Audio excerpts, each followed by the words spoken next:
Ted Robinson, page 4 of the supplementary. Good morning, and again, apologies. We'll spend all morning apologising to people. Good morning, and thank you very much for the opportunity to speak. I've been a ratepayer in Wainui since 1980, and during that time I spent 15 years or so as a building inspector for the Banks Peninsula. So I know something of the sewage problems on the peninsula. It has been stated that effluent is leaching into the sea. In the past I did water testing in Wainui, Tikau, French Farm during the summer periods. This is for Environment Canterbury. It was very seldom that there was an adverse reading. However, this may have changed. It is suggested by the council that all properties in Wainui be connected to a large macerating pump chamber. Each property is fed into the land disposal area. This is a major expense, and I can see value in properties on the flat using this system. I cannot fathom why it would be necessary for properties on the hill. Surely with the large diameter pipe from hillside properties, the sewage flowing downhill would be cheaper the option for these properties. Banks Peninsula Council and City Council have done very little for the ratepayers of Wainui. Roading from Barry's Bay to Wainui is in very poor condition. The water tables have never been cleaned for years, and thus several sections have slipped during wet conditions.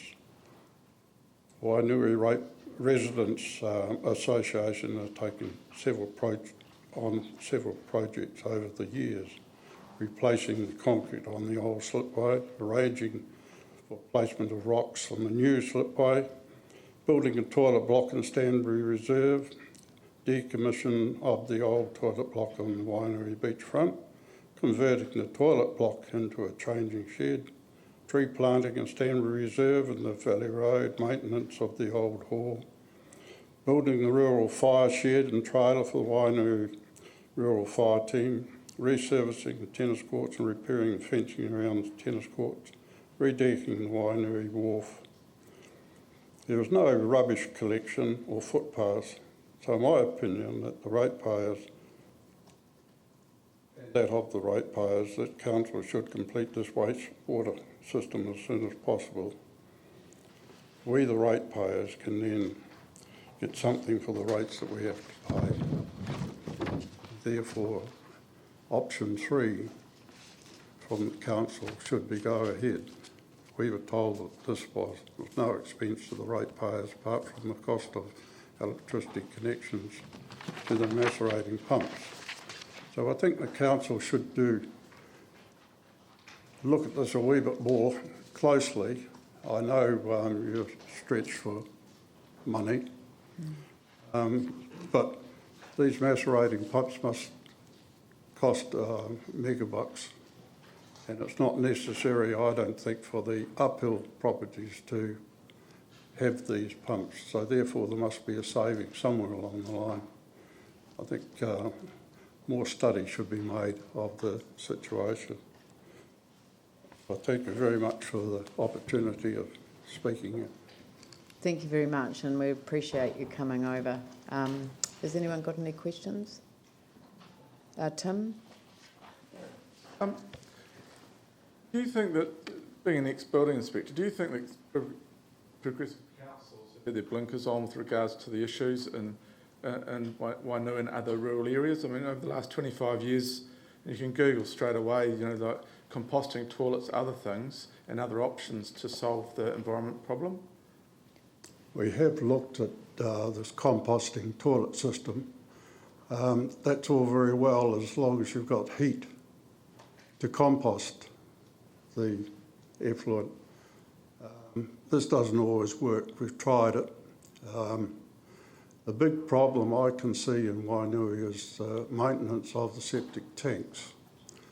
Now, a lot of properties change hands, and when they change hands, the new property owners don't know anything about septic tanks. Now, they have to be maintained, which means they have to be cleaned between 3 and 5 years, have to be completely cleaned out. If they are not cleaned out, you get the scum on the top of the septic tank, you get the sludge on the bottom, and when that meets, all that rubbish goes out to the effluent lines, clogs them up, therefore you get problems and you get leaching. Sorry, just one minute. So is there, apart from self-responsibility of someone buying a property and not understanding how to operate it, do you think that's an ECAN issue or a council issue or a personal issue? Because it's the environment pays the penalty in the end, but who do you think that responsibility with the maintenance of the septic tanks should fall on?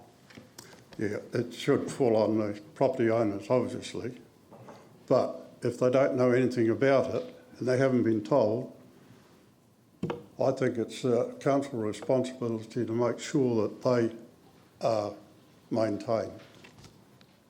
So you're saying that the council's responsibility is to maintain people's septic tanks? No. What I'm saying is to get the message across to the owners. Yeah, thank you.